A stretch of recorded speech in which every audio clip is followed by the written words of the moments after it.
네, 안녕하세요. 저는 오늘 사회를 맡은 국립현대미술관 학예연구사 김유진이라고 합니다.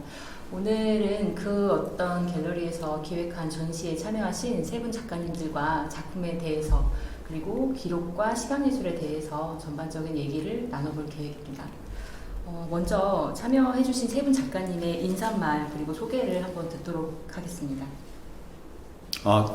작가 박계훈입니다. 저는 이제 청주에서 한 40년 정도 지역에서 작업을 하고 있고, 작업은 조각, 설치, 드로잉, 회화 이렇게 다양한 매체를 활용해서 작업을 하고 있고요.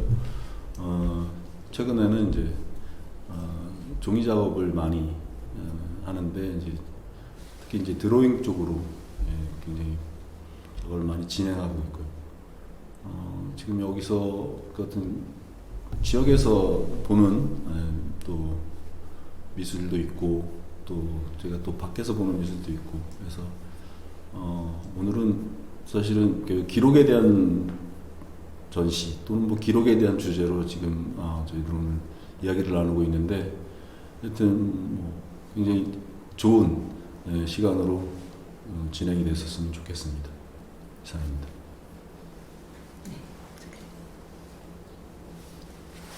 네, 박지혜 작가님.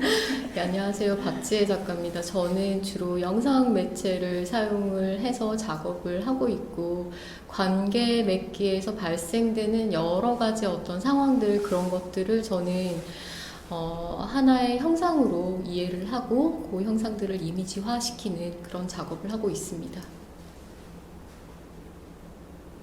네, 한지민 작가님. 네, 안녕하세요. 한지민입니다. 저는 판화 매체를 베이스로 해서 작업을 하고 있고요. 그리고 작업 내용은 어떤 특정한 시간 그리고 어떤 장소에 갔을 때 제 기시감처럼 이제 과거의 저의 기억에 오버랩되는 순간들이 저는 자주 있어서 그들의 관계성을 가지고 궁금해하고 있고 그걸로 작업을 옮기고 있습니다.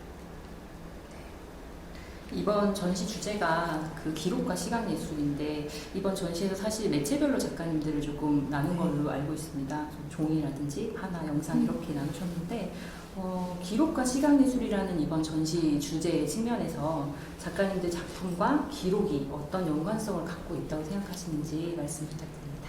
여기서부터 순서대로. 저는 그 기록을 시간으로도 보고 기억으로도 보고 있거든요. 그래서 제가 지금까지 작업한 그 시간을 보여주는, 지금 여기에서 사실은 그 시간이 저는 어떤 물리적으로 이렇게 흐르는 그런 시간으로 해석을 한 게 아니라, 과거, 현재, 미래가 이렇게 항상 현존하고 있다, 앞에 있다. 그 앞에 있는 이야기들을 끌어내는 일. 그래서 사실은 뭐 같은 이런 시대에 살고 있지만 세상은 보는 각도에 따라, 시각에 따라, 해석에 따라 다 달라지기 때문에 그 속에서 벌어지고 있는 이야기들을 끄집어내고요.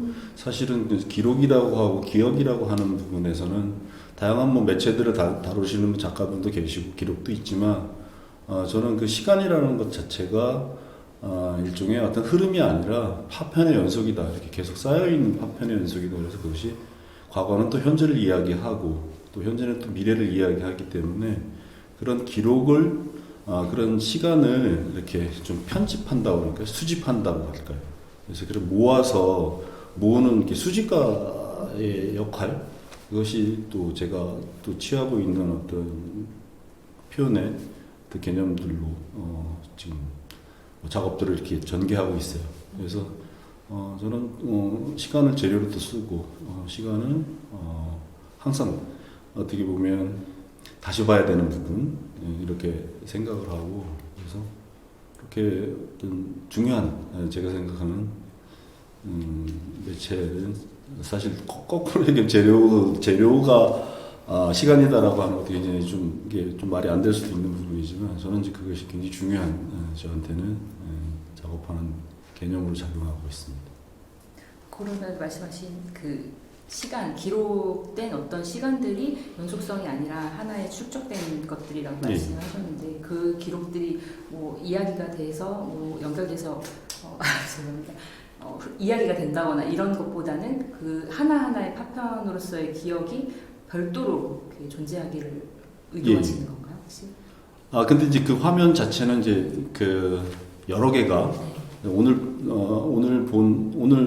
키스를 했어요. 근데 사실은 오늘 또 계곡에 가서 돌을 봤거든요. 근데 그건 동시에 이루어지는 일이다라고 보는 거죠. 그래서 저는 이제 그 뭐 역사적인 사건도 있고 제가 오늘 보는 이야기도 있는데 그런 것들을 굉장히 중첩시키는 이미지를 만들어내는데 그럴 때 벌어질 수 있는 시간의 층에 따라서 다른 이야기들이 서로 나온다. 한 화면 안에서 저는 이제 그렇게 좀 전개를 하고 있습니다. 네, 그러면 박지혜 작가님 말씀 부탁드립니다. 네, 이제 저 같은 경우에는 제가 사용하는 매체 자체가 상당히 물리적인 어떤 기록을 베이스로 하는 매체이기는 하지만 저는 그 매체를 사용을 해서 어떤 기록을 해체시키고 눈에 보이지 않는 가시적인 기록이 아니라 그 이미지 너머에 있는 어떤 이미지들 이런 것들을 만들어내는 작업들을 하고 있어요. 그래서 결국에는 눈에 보이지 않는 어떤 심리적인 기저라든지 상황이라든지 이런 것들을 상당히 물리적인 매체를 사용을 해서 이미지화시켜서 작업을 하고 있는 상황이고 아까 이제 말씀 주셨던 것처럼 어떤 시간의 해체라든지 어떤 이미지의 해체 이제 그런 것들이 사실 저랑도 좀 맞닿아 있는 그런 부분인 것 같아요. 그래서 기록이라는 거 그리고 기록을 통한 어떤 시간의 해체를 통해서 어떤 새로운 이야기들이 만들어지고 그 새로운 이야기들을 통해서 다시 또 다른 이야기가 재생되고 예, 저도 그러한 물리적인 조건이 유사하다고 볼 수 있을 것 같다 그런 생각이 들어요. 네, 하진 작가님. 저는 이 질문은 사실 근데 사실 우리가 모두 기록을 하면서 살아가잖아요. 그렇죠. 모두가 기록을 하면서 살아가고 그냥 저는 작가기 때문에 제가 사용할 수 있는 시각 예술의 매체를 이용해서 기록을 하는 거고 근데 이제 좀 세세하게 사실 들어가면 저는 이제 그 주 키워드가 기록이 아니다 보니까 나중에 이제 작업 얘기를 좀 세세하게 하게 되면 조금 중복될 것 같아서 나중에 이제 같이 네. 하도록 하겠습니다. 알겠습니다. 근데 결국에 그 미술의 역사부터 사실 기록의 역사랑 겹치잖아요. 그래서 미술은 어떻게 보면 기록을 해온 그런 역사를 가지고 있는데 작가님들의 말씀을 듣다 보니까 어떤 사실적인 기록이나 이런 것들이 아니라 이제 거기서 파생된 다른 것들, 뭐 연상하게 하는 기억이나 뭐랄까 파편화된 것들이 모여서 새로운 기억을 만들어내는 것이 아닌가 그런 생각이 좀 갑자기 들었습니다. 네, 그러면은 제가 준비한 질문은 이미 그 두 번째, 세 번째 질문을 해주신 것 같아가지고 먼저 개별적으로 작가님들에게 궁금했던 거를 한 분 한 분 좀 심층적으로 좀 여쭤보면 어떨까 싶습니다. 이번 전시에서 특히 이제 박기현 작가님께 먼저 여쭤보려고 하는데요.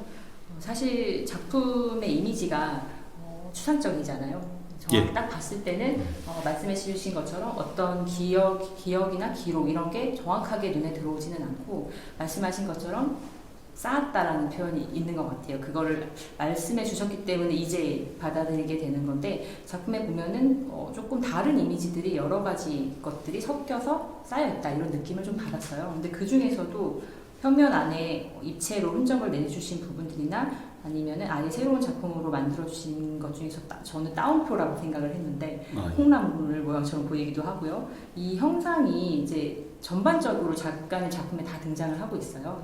이 형상의 의미가 무엇인지 말씀해 주세요. 예, 처음 그 작업은 한 30년 전인가요?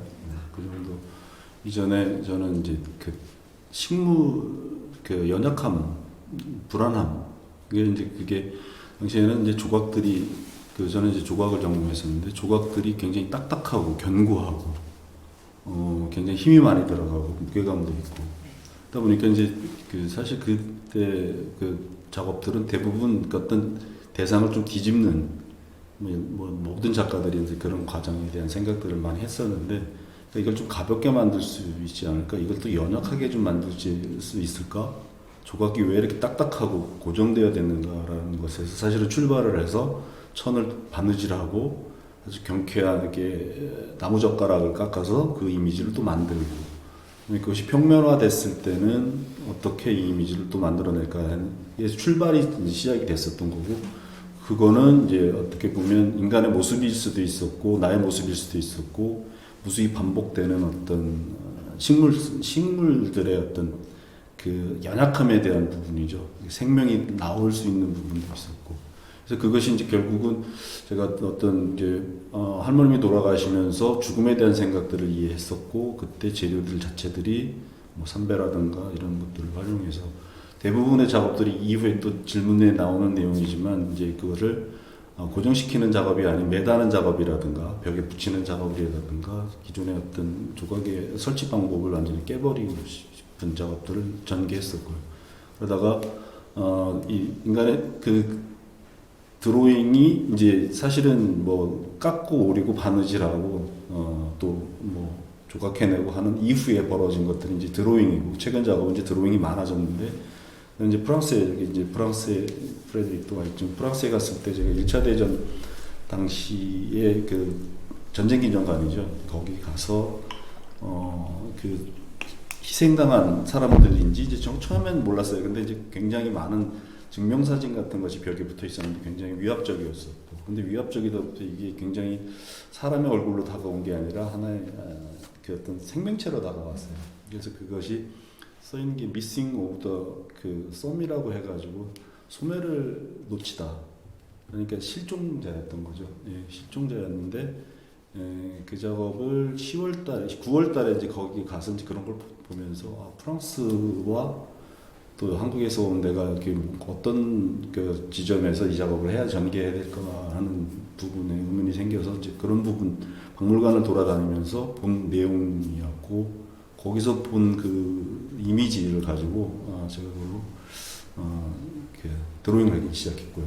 근데 그게 이제 극단적으로 마침 그 따옴표 같은 이미지로 전개가 됐었고 거기에 이제 드로잉하면서 줄을 맞춰서 또 하기도 하고 그냥 자유롭게 하기도 했는데 그 부분이 이제 어떻게 보면 끌려가고 이끌러가고 밀려가고 하는 인간들의 어떤 두상, 뒷모습 또는 뒷모습 그렇게 연결이 돼서 드로잉 작업이 그렇게 지금 형상화돼서 보여지고 있었던 것 같아요. 그러면 결국에는 그 형상은 어떤 익명을 가진 군중들의 모습이라고 보면 될까요? 예. 그래서 그때 이제 그것과 한국에서 벌어진 이태원에서 벌어진 젊은이들의 죽음, 뭐 이유 없이 그냥 죽는 거죠. 그러니까 그래서 그 어떤 국가가 저지르는 어떤 그때 폭력, 뭐 이전에 가기 전에 작업도 그 맥락이 같지만 거기서 그걸 동시에 느꼈고 그런 작업들을 거기서 하게 됐어요. 예. 그 작품에서 지금 전시하신 작품도 조금 지금 이 타이밍에 조금 더 설명해 주시면 좋을 것 같은데 그 작품들도 사실은 역사적 사건들을 소재로 예. 삼으신 걸로 알고 있습니다. 방금 말씀해 주신 1차 대전도 그렇고 그런 어떤 역사적인 사건들을 소재로 삼으시면서도 굉장히 직접적으로 그 사건이 떠올리게 표현을 하지는 않으세요. 그래서 이렇게 표현하시는 혹시 이유가 있으신지 지금 전시하신 작품들하고 연계해서 작품의 전개 방향이나 방향성을 좀 설명을 해주시면 좋겠습니다. 저는 이제 국가 폭력에 대한 것에 관심이 많아서 제일 먼저 이제 저는 보도연맹 사건, 4.3, 5.18 이런 쪽으로 관심이 굉장히 많아서 뭐 논문도 찾아보기도 하고 정말 지역에서 이렇게 희생당한 장소까지 이제 다 이제 알게 됐고 그래서 사실은 그러면 이걸 어떻게 제가 이미지화 시킬 건가 굉장히 고민하는 도중에 이제 저는 이제 영화에서 그런 모티브를 많이 따오거든요. 그래서 이제 구로사와 아키라의 란이라는 영화도 있었고 알랭 레네의 게르니카라는 영화를 보고 깜짝 놀랐는데 그 게르니카도 물론 전쟁에 대한 이야기를 피카소가 한 거지만 그 게르니카의 짧은 필름인데 그 필름 속에는 전체적인 그림이 나오질 않아요. 그러니까 그 전체 게르니카의 그림이 다 나오는 게 아니라 파편들만 등장하는 거예요. 파편들만 갖다가 이렇게 묘사를 하고 화면 속에 나오는데 그것이 훨씬 더 폭력의 충격적이다라는 거죠. 예. 그래서 또 그 구로사 아키라 작업 그 영상 중에서 라니랑 영화 같은 경우도 전쟁 형제들이 전쟁을 하는 장면에서 한쪽에서는 계속 총만 쏴요. 영화 내내 총만 쏘는 장면만 나오는데 총을 쏘면 죽는 사람이 나와야 되고 총을 쏘면 아픈 사람이 나와야 되는데 그 장면이 계속 안 나오는 거예요. 그래서 이게 무슨 그 편집 방법인가라고 했는데 마지막에 갔는데 거의 그 슬로우 모션으로 죽어가는 그 병사들과 뒤집힌 말, 지금 여기 이제 구현되어 있는 것들이 그런 거거든요.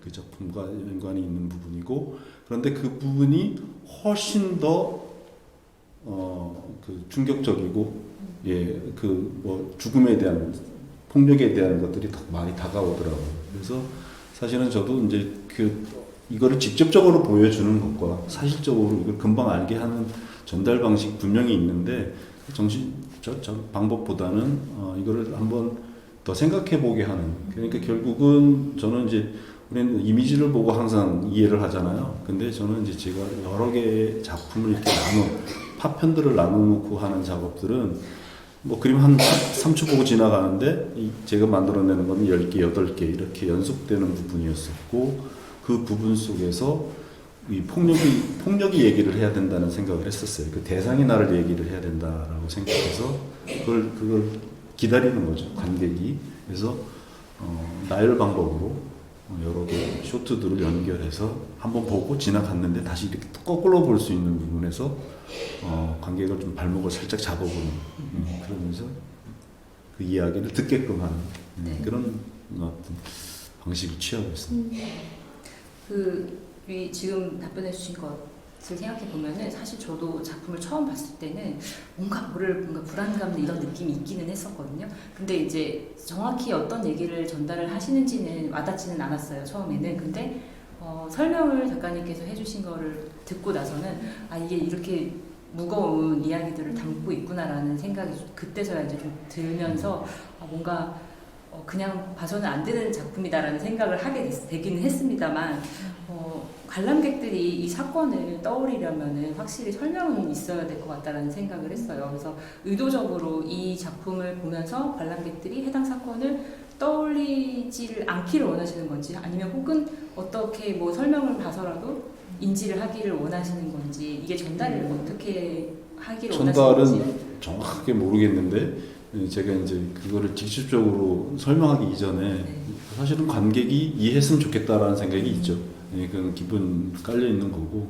그렇지만 이게 굉장히 그 설명하기 이전에는 굉장히 어렵고, 예, 한 화면 안에 모든 것을 구현해야 되는 그림과 이건 조금 차이가 있어서 제가 이거를 가지고 뭐라 그럴까요? 그 영화 속에서 롱테이크 같은 그런 이미지를 전달하고 싶었던 거예요. 그러니까 계속 봐도 똑같아요. 계속 봐도 똑같은 화면이고 크게 움직임은 없는데, 사실은 10개의 화면이다 8개의 화면 속에는 조금씩의 움직임들이 있고, 예, 거기에 또 그것을 조금 더 해석하기 위한 부분이 한 이미지들이 또 한번 올라가고, 그래서 보통 서너 개, 세네 개 이상의 이미지들이 중첩되고 있어요.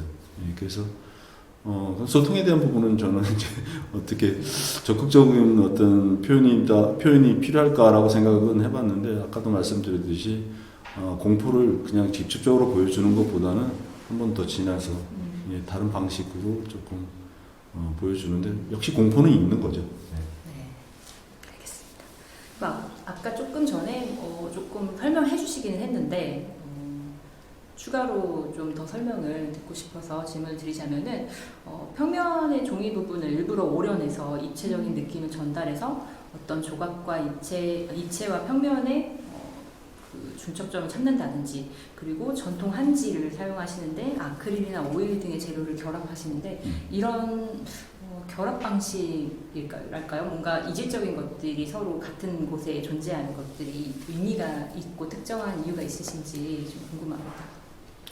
저는 이제 조각을 전공했을 때도 이제 재료에 대한 것들을 굉장히 많이 이제 습득을 했어요. 예, 습득을 하다 보니까 어떤 재료 설치도 마찬가지지만 그 재료에 대해서 이제 아는 반복 속에서 문제 없다, 이렇게 걸다, 이렇게 작품을 설치하는 방법에 대해서는 좀 굉장히 다양한 패턴을 가지고 있는 것 같아요. 근데 이제 종이를 사용하는 부분에서는 제가 이제 한지를 그 세 겹이 되는 이제 그게 우리 장지라고 하는데 세 겹이 되는 종이를 쓰는데 이것 자체는 이제 처음에는 이제 오리기 위한 커팅하기 위해서 견고함이 한 이 정도 돼야 되지 않을까라고 해서 시작을 했는데 사실은 쓰다 보면서 제가 이제 거기에 아크릴, 오일스틱, 유화물감, 그 다음에 주사목, 예, 그러니까 뭐 이렇게 수채 재료 같이 올려서 표현하는데 그 견고함이나 이제 이건 이제 종이의 이제 그 어떤 견고성이나 종이의 복원성에 대한 이야기를 좀 하는 거거든요.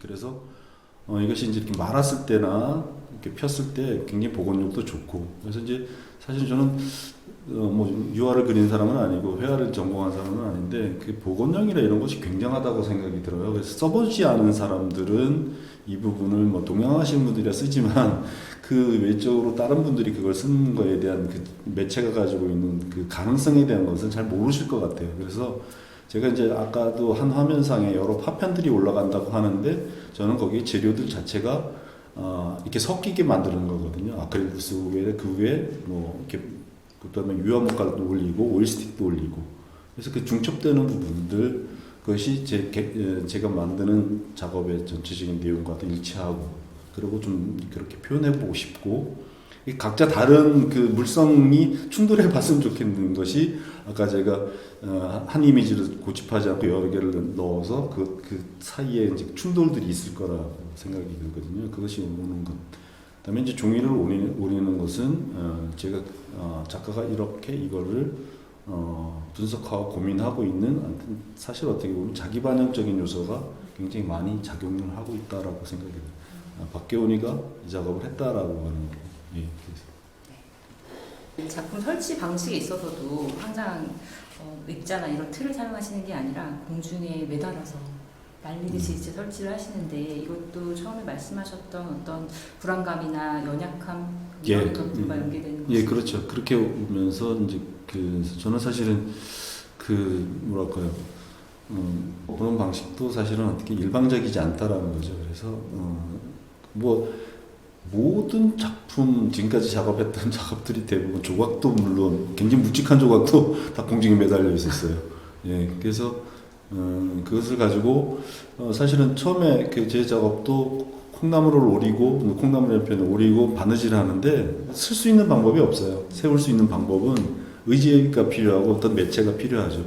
그러니까 그거는 결국은 인간의 모습도 그렇지 않을까요? 라는 생각이 들고요. 그러니까 혼자 쓸 수 없고 사실은 굉장한 도움과 함께함이 있어야 되는 부분이라고 생각하는데 이제 그런 개념에서 출발을 했지만 사실은 극대화시킬 수 있는 부분이죠. 어떤 사건을 여기 아까 안쪽에 있는 작업 중에서 제가 그 5.18과 관련된 작업이 있는데 11시 30분쯤이라고 어라운드 11시 30분쯤이었는데 그게 계엄군이 총을 발포하기 직전이었거든요. 그러니까 사실 거기에서 그 경계에 있는 부분, 불안감이 그렇게 공포감이 오는 부분, 그 시간에 좀 그것이 사실은 이렇게 공중에 떠 있으면서 사실 그런 걸 좀 더 강하게 어필하기 위한. 그러니까 사실은 그 주제와 설치 방법은 좀 이렇게 맥락이 맞는다라고. 이건 그냥 아까 해주신 말씀 중에 나온 건데요. 내가 대상, 그 작품을 바라보면서 말을 거는 게 아니라 대상이 나에게 말을 걸어야 된다라는 말씀을 해주셨어요. 그런 차원에서 지금 전시되어 있지는 않지만 다른 작품들에서 보여지는 글씨 같은 것들이 판화의 판을 거꾸로 조각같이 다 거꾸로 뒤집어져 있는 것을 볼 수가 있었는데요. 그 대상이 나에게 말을 건다 이런 거에 대해서 이 의미에 대해서 조금 더 자세히 좀 설명해 주세요. 그래서 우리 영화에서 보면은 굉장히 긴 화면을 긴 롱테이크를 사용하잖아요. 한 장면에서. 그러니까 그거는 저게 무엇을 얘기하려고 하느냐라는 거죠. 근데 그러면은 이거는 내가 보는 거는 시간이 굉장히 짧은 시각에서 그냥 캐치하거든요. 근데 계속 같은 화면이 전개가 되고 있어요. 그래서 사실은 저는 이제 그렇기 때문에 이 작업을 개수 또는 파편들을 여러 개가 늘어놓는 부분이고 그때 텍스트를 거꾸로 쓴 적도 있었어요. 그러니까 이제 저쪽에서 나를 보는 거죠. 그래서 이제 사실 어떻게 보면 저한테 질문을 던지는 거죠. 너는 이 사건과 이 기록을 어떻게 해석해? 내가 이야기하는 걸 들을래? 라고 하는 지금 어떤 그런 개념을 좀 활용했던 거가 대상이 말을 할 때까지 네. 기다린다. 네, 감사합니다. 박지혜 작가님 한번 얘기를 나눠볼까요? 그 박지혜 작가님 영상은 이제 이번에 전시 중인 공간 말고도 대체로 네네. 약간 멈춰있는 화면에서 그 화면이 마치 정지되어 있는 느낌이 있어요. 시간과 공간을 고정하고 있는 느낌인데 네. 자세히 들여다보면은 벌레가 날아다닌다든지 식물이 흔들린다든지 이런 동작들을 통해서 영상으로 지금 찍히고 있거나 촬영되고 있거나 네. 이런 인지가 가능하거든요. 네, 네. 그래서 이런 방식을 사용하시는 네. 특별한 이유가 있으신지 궁금합니다. 일단 이게 약간 작업들마다 조금씩은 다르긴 한데 기본적으로 제가 많이 사용을 하는 것이 이제 슬로우 모션이에요. 이게 물리적으로 시간을 조절을 하게 되는 거죠. 그래서 하나의 쇼트들에 의해서 물리적으로 조작된 시간들이 있고 그렇게 조각난 프레임들이 결국에는 모여서 되게 시작과 끝이 없고 중간이 없는, 그러니까 뭔가 뒤섞인 듯한 그런 시간성을 나타내기 위해서 물리적인 어떤 조작이 들어가기도 하고, 지금 위에 전시되고 있는 그 공간 조각 같은 경우에는 저는 좀 응시할 수 있는 그런 풍경을 만들고 싶었어요. 그래서 물리적으로 우리 눈앞에 존재하고 있는 풍경이긴 하지만 그 풍경 너머의 어떤 것들, 그런 것들을 이제 제가 사용하고 있는 매체를 통해서 표현하고 싶었던 것 같아요. 그래서 일부러 움직이지 않고 고정된 형태로 계속해서 이제 촬영을 하고 이제 시간들을 조작하고 그렇게 만들어서 촬영을 하게 됐었죠. 말씀해주신 것처럼 진짜로 그런 의도가 성공하신 게 아닐까 싶은 게, 저도 작품 보면서 그 딱 한 장면인데도 그 너머라든지 그 옆이라든지 이런 것들을 상상을 하게 되더라고요. 어떤 풍경일지. 그래서 작가님의 의도가 다른 관람객들에게도 잘 전달이 되지 않을까 그런 생각이 들었고요. 그 작품을 보다 보니까 공간 조각이라는 그 제목에서처럼 이 공간을, 실제로 존재하는 어떤 공간을 작가님의 시각으로 기록하고 있다는 느낌을 좀 받기는 했어요. 그래서 어떤 오래된 공간이라든지 혹은 버려진 공간에 대한 작가님의 해석이 반영된 기록, 실제로 존재하는 그 공간에 대한 기록이라는 생각을 하기도 했고요. 그래서 여기 이런 개념으로 본다면 공간 조각이라는 제목에서 이 조각이라는 의미를 하나의 기억이나 파편을 의미하는 것이라는 것처럼 보이기도 하고요. 혹은 이 공간을 작가님의 시각으로 조각을 하고 있다라는 느낌으로도 받아들여지기도 했거든요. 그래서 이런 그 제가 생각한 의미들이 작가님이 생각하시는 것들과 어떤 일치하는 점들이 있는지 조금 더 작품에 대해서 설명해 주시면 좋을 것 같습니다. 분명히 일치하는 지점이 있고요. 그래서 이제 그 공간들은 사실 산지천 주변에 버려져 있는 공간이에요. 되게 이제 도심 안에 있는 공간들인 거죠. 그래서 옆에는 사람들이 실제로 살고 있고 하지만 되게 작은 틈들, 이런 것들을 이제 찾아다니면서 뭔가 머물고 갔던 거, 어떤 관계 맺기를 통해서 뭔가 버려진 것들, 남아져 있는 것들, 그래서 우리가 다시 발견하고 재생시킬 수 있고 다시 이야기할 수 있는 그런 형태로 만들고 싶었었어요. 그래서 이 조각들을 하나의 어떤 파편된 형태로 촬영을 하고, 그래서 이 조각들이 결국에는 모여서 하나의 큰 풍경, 이런 것들로 다시 직조될 수도 있고, 혹은 그 하나의 작은 피스가 이제 저의 어떤 시각, 이런 것들을 통해서 만들어질 수도 있고, 그런 개념으로 일단 저는 저 공간 조각에 접근을 했었던 것 같아요. 사실 저도 그 오래된 장소나 버려진 건물들 보면은 이것들을 기록을 해야 되겠다라는 생각을 문득문득 하거든요. 없어질 거잖아요. 분명히 없어질 것들이라서. 좀 최근에 이제 사창사거리, 청주의 사창사거리라는 곳이 있는데 거기 근처에 엄청나게 오래된 이제 아파트들이 다 이제 공가라고 스티커가 붙어져서 버려져 있어요. 조금 완전히 도심 한가운데임에도 불구하고. 그래서 그런 공간들을 기록하는 게 좀 의미가 있고 중요하지 않나라는 생각을 저는 종종 하는데 작가님도 작업들을 보면은 항상 어떤 오래된 장소라든지 아니면 뭐 신화라든지 뭐 네, 설화라든지 네. 오래된 이야기 이런 작업들을 보여주시는 것 같아요. 네. 그래서 이런 것들에 대한 관심이 어디서 비롯되셨는지 뭐 이런 것들이 조금 궁금했습니다. 네.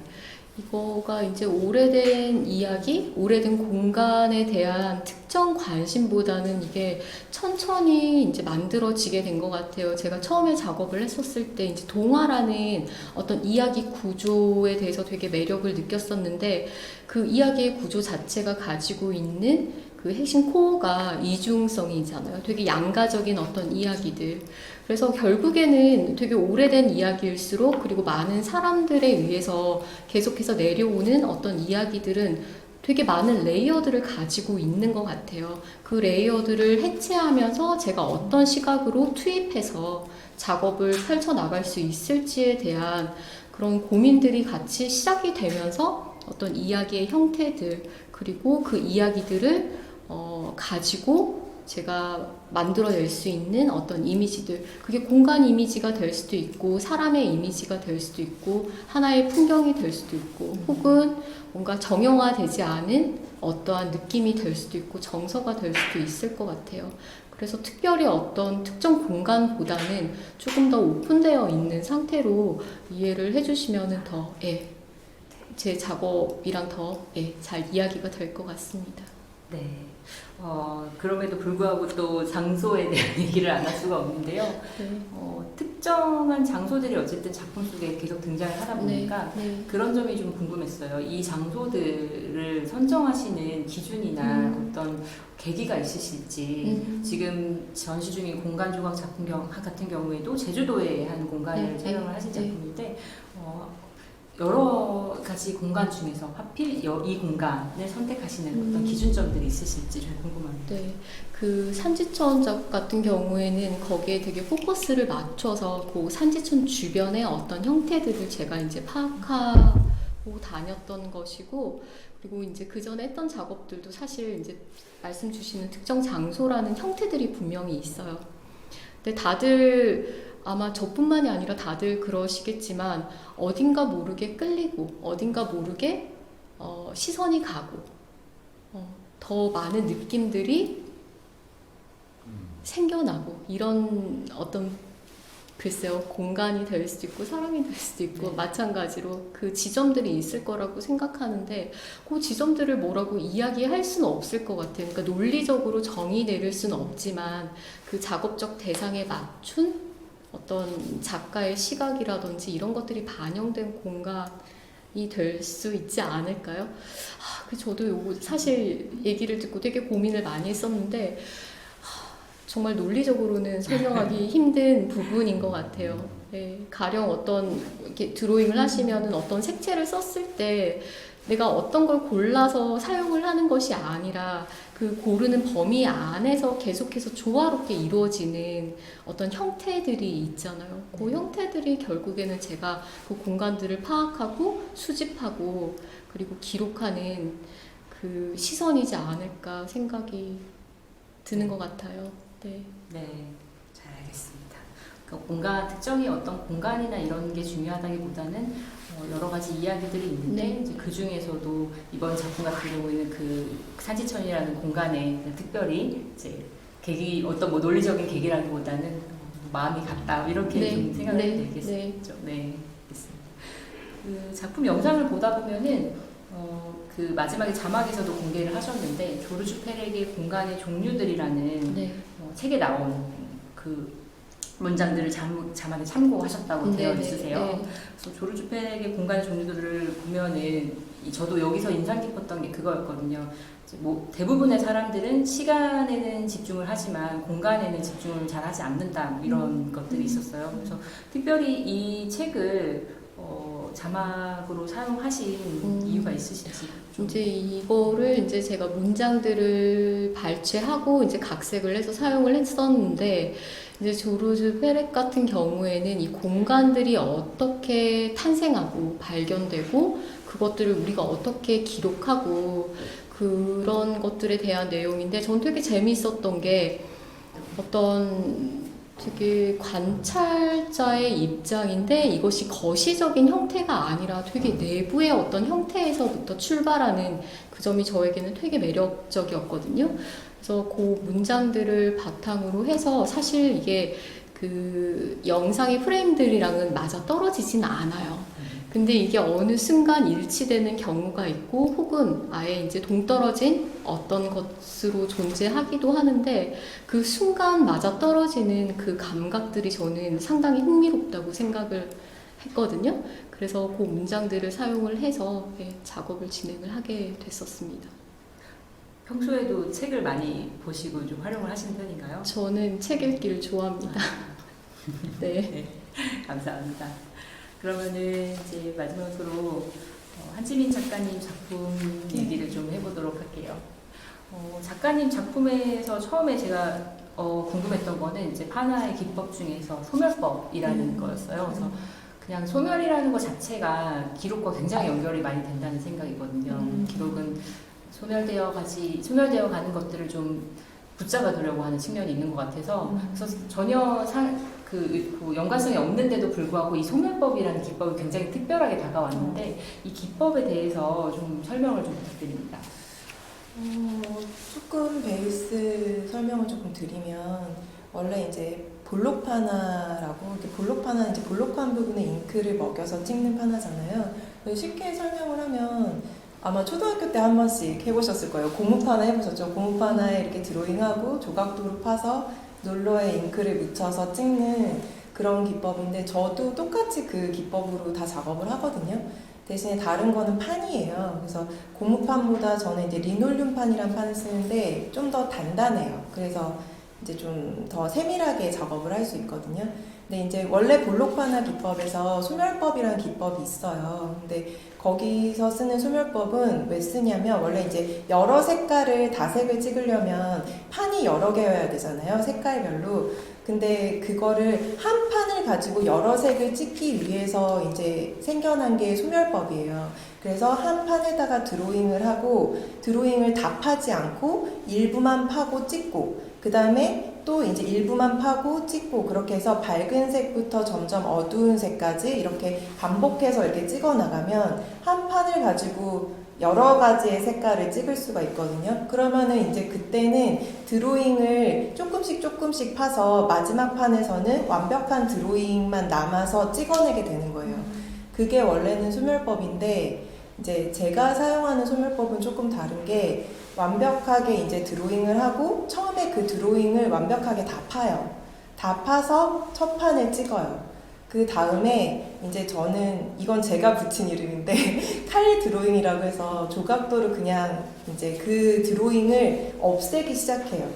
그래서 소멸시키기 시작하면서 그 과정을 반복해서 찍어내면서 마지막에는 드로잉이 다 사라져요. 그리고 판이 사라지면서 작업이 완성이 되거든요. 그런 식으로 이제 저는 소멸법을 쓰고 있어요. 근데 뭐 작업과 연관돼서 설명을 더 드릴까요? 어떻게? 네, 말씀해 주세요. 제가 이거 소멸법을 쓰게 된 거는 그러니까 여기 지금 전시되어 있는 작품들 중에서도 이 양쪽에 지금 이제 두 가지 전시 작품이 소멸법을 사용을 한 작품인데 어느 날 그냥 그런 생각이 들었어요. 그러니까 많은 것들이 우리는 상실하면서 살고 있구나 그런 생각이 그냥 문득 드는 거예요. 그래서 그런 생각을 하면서 또 문득 드는 생각이 우리가 살면서 이렇게 딱 변화를 확실하게 느끼는 거는 외형적으로 크게 바뀌면 느끼잖아요. 그래서 그림 같은 경우도 뭐 예를 들면 어린아이 그림이 있고 그 어린아이가 늙어서 노인이 된 그림이 같이 있으면 시간의 그 변화를 확 느끼잖아요. 근데 그런 게 아니라 생각보다 우리가 느끼지 못하는 찰나? 그리고 그냥 살아가는 와중에 너무 많은 것들이 상실되어 가고 있구나라는 생각이 드는 거예요. 그러면서 이거를 어떻게 작업으로 표현해 볼까라는 생각을 했는데 완전한 모양이 그냥 사그라들었으면 좋겠다라는 생각이 들었어요. 그래서 그냥 완벽하게 한 판을 파고 그게 점점 사그라드는 소멸해가는 모습을 내러티브를 보여주면서 그런 내용들을 좀 전달하고 싶다. 그래서 소멸법을 저는 제 나름대로 그런 식으로 사용을 해서 작업을 했었습니다. 네, 그 상실되어가는 것들에 대한 그 표현을 위해서 네. 소면법을 사용하셨다고 하셨는데 실제로 전시되어 있는 그 새벽에 내리는 밤이라든지 네. 끝의 풍경이 소면법으로 제작되었는데 작품 속 대상이 점점점 번져가면서 사라지는 느낌이 들어요. 네. 그래서 완벽하게 이 느낌이 재료적인 느낌, 그러니까 그 기법이라는 소면법이라는 기법과 맞아 떨어진다라는 생각을 계속 했었는데 그 말씀하신 없어지는 것들 네. 이것이 주제와 기법 면에서 다 일치하게 의도적으로 작업을 하신다고 네. 이해를 하면 될까요? 네. 저 사람 자체가 약간 뭔가의 여지를 좀 주는 것보다 좀 이렇게 완벽하게 저는 좀 제 의도를 전달하는 쪽에 좀 포커싱이 맞춰져 있는 것 같아요. 그리고 이제 아까 처음에 말씀하신 것처럼 작가님은 작품의 소재로 어떤 일상에서의 개인적 기억들을 사용하신다고 말씀을 하셨어요.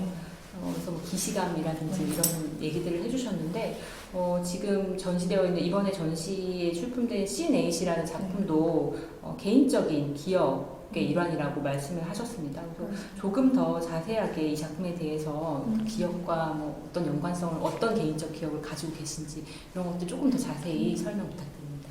네. 이 기록을 주제로 해서 사실 전시 의뢰를 받았을 때 작업들 중에 어떤 것들을 선택을 해야 될까 고민을 했거든요. 근데 저는 이제 아까도 말씀드렸듯이 어떤 특정 시간, 장소와 이렇게 어떤 기억이 오버랩되는 작업들을 하기 때문에 매번 작품들이 조금씩 달라요. 그래서 이번에 기록이라는 주제로 어떤 작업을 가져와야 되지? 라고 생각할 때 조금 저는 직접적으로 생각을 했어요. 그래서 시간과 연관된, 시간의 흐름과 연관된 작업을 하나를 선택을 했는데 그게 신스8이었거든요. 그래서 사람은 사람마다 이렇게 느끼는 시간의 흐름이 다르잖아요. 근데 이제 뭐 그냥 되게 그냥 너무 개인적인 에피소드긴 한데 저 신스8 작업을 할 때 전시가 너무 이제 급했고 그때 일도 또 하고 있어서 막 작업을 막 되게 힘들게 하고 있었어요. 그래서 되게 늦은 밤 시간, 항상 새벽까지 작업을 했었는데 그러다 보니까 여름이었어요. 여름에 이제 막 작업을 하다가 루틴이 밤에 막 작업을 하다가 더우니까 앞에 편의점에 이제 새벽에 나가서 아이스 커피를 사요. 그래서 아이스 커피를 마시면서 다시 돌아와서 작업을 하는 루틴을 몇 달 반복을 했던 것 같아요. 몇 달 이렇게 계속 작업을 하면서 그때는 뭐 시간이 어떻게 가는지 날짜가 토요일인지 일요일인지 모르고 있었는데 어느 날 이제 커피를 마시면서 하늘을 딱 보는데 달이 너무 선명하게 하늘에 떠 있더라고요. 그래서 달 되게 예쁘다. 그러면서 이제 그 루틴에 하나가 추가가 됐어요. 그래서 커피를 사서 돌아오면서 달을 보는 것까지가 이제 루틴으로 추가가 됐는데 그렇게 보내다 보니까 날짜는 모르는데 달이 바뀌고 있는 거예요. 그래서 당연하겠죠. 보름달이 됐다가 반달이 됐다가 뭐 이런 식으로 계속 이제 달이 바뀌는 모양을 보면서 그 시간대 저의 그 시간의 흐름은 달의 모양인 거예요. 제 눈안에서 바뀌는. 그래서 되게 직접적인 작업을 했던 거였어요. 사실 신스8은. 그래서 그런 어떤 기록이 시간과 굉장히 밀접하니까 저거 작업을 하나 넣어야 되겠다 생각을 해서 저 작업을 가지고 있습니다. 세 분 다 사실 레이어나 이제 층에 대해서 좀 얘기를 해주시긴 했는데 하나 같은 경우에는 특히나 기법 자체가 기록과 굉장히 밀접하게 연관되어 있고 또 소면법 아까 설명해 주신 것처럼 여러 번 겹쳐서 레이어를 이제 찍어내고 만들어내는 거잖아요. 이게 그 말씀하셨던 어떤 행위로서의 기록을 말씀하셨는데 이 부분에 대해서 조금 더 자세하게 설명 부탁드립니다. 네, 저 작업을 가져오고 사실 저희가 지금 이 토크하기 전에 한번 하기사님을 만나서 얘기를 했었잖아요. 그때 이제 제가 말씀드렸던 거는 신스8 되게 직접적이잖아요. 그래서 저거와 연관된 조금 더 여지가 있는 작업을 했습니다 라고 얘기를 했더니 이제 하기사님이 아닌데요? 라고 하셔서 되게 놀랐어요. 근데 저는 이제 되게 직접적이라고 생각을 했거든요. 그래서 제가 이제 크게 작업을 두 가지 방법으로 하는데 하나는 그냥 원래 전통적으로 판을 찍어내는 방법이에요. 그리고 두 번째는 이제 순지라고 해서 좀 얇은 그런 한지인데 거기다가 이제 찍어서 오려서 콜라주를 하는 작업이거든요. 근데 이제 순지에다 찍어서 콜라주를 하게 되면 이게 겹쳐지면서 아래 레이어가 다 보여요. 그래서 그런 것들이 다 겹쳐진 것들이 보이게 되는데 그래서 그걸 그 기법으로 이제 연관되는 작업을 두 개를 한 게 이제 그날의 밤이라는 이 전시된 작업이거든요. 그래서 그거 같은 경우는 기록을 그런 식으로 접근을 한 거예요. 그러니까 제 작업 행위의 어떤 그 과정을 그냥 기록으로 보여주는 그거를 좀 보여주고 싶다 해서 이제 그 기법으로 작업을 했던 거고, 콜라주 작업은 특히 그런 것들이 여실히 보이는 것 같아요. 그냥 딱 한 번 찍어내는 것이 아니고 이렇게 오려서 이렇게 붙이고 하는 과정이 제가 작업하는 행위의 그 기록의 자취니까요. 그래서 그렇게 또 준비를 해서 전시를 같이 하게 됐습니다. 사실 이번 전시에 출품된 작품 말고도 과거에 어떤 그 멸종 관련한 그 동물들도 네. 작업을 하셨던 것 같아요. 그래서 혹은 퍼즐 모양이라든지 퍼즐이요? 이렇게 부분 없어진 것들 네. 이런 것들 보면 전반적으로 작가님은 아까 처음에 말씀하셨던 것처럼 어떤 상실되어 가거나 잊혀진 것들에 대한 관심을 좀 가지고 계신 게 아닐까. 그리고 개인적인 기억 외에도 또 다른 사회적으로 잊혀져가는 것들 이런 것들에도 좀 관심이 있는 것이 아닌가라는 생각을 좀 해봤습니다. 사실 직접적이진 않아요. 관심은 있지만 그거와 직접적으로 연관된 작업을 한 경우는 없어요. 그런 경우는 없고 가끔 이제 말씀을 해주셨던 퍼즐 작업은요. 그때 당시에 이제 사실 저는 일상을 기록하는 게 포커싱이 맞춰져 있어요. 그래서 일상에 어떤 일을 제가 접하고 있고 어떤 공간에 있고 어떤 시간대에 있냐에 따라서 작업이 달라지는데요.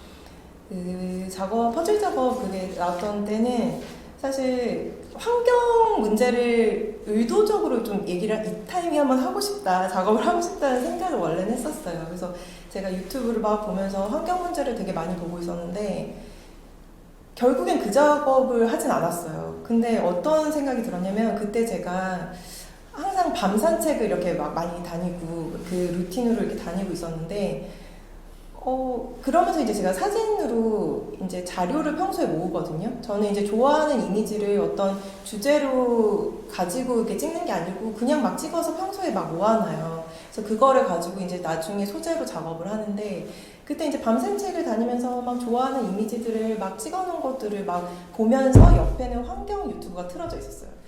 이제 그 환경 소리가 막 얘기 들으면서 막 보고 있는데 제가 그거 보고 있다가 너무 놀란 게 어떤 바깥 환경들, 제가 좋아하는 환경들을 어떤 생명으로 다가가서 보는 게 아니라 그냥 이미지적으로 좋아하면서 제가 보면서 찍어놨던 거예요. 그런 저의 어떤 그 깔려있는 그걸 알고 되게 놀라가지고 내가 되게 이렇게 생명체를 이렇게 접근해서 이미지적으로 좋아하면서 모아놓고 있었구나를 알아서 그런 제 얘기를 했던 게 이제 퍼즐이었어요. 어린 시절에 이렇게 퍼즐을 맞춰서 완성시켜서 좋아하잖아요. 그런 것처럼 내가 그렇게 이미지적으로 접근을 하고 있구나, 그걸 얘기를 하고 싶어서 이제 그건 퍼즐 작업을 했던 것 같죠. 네, 감사합니다. 네.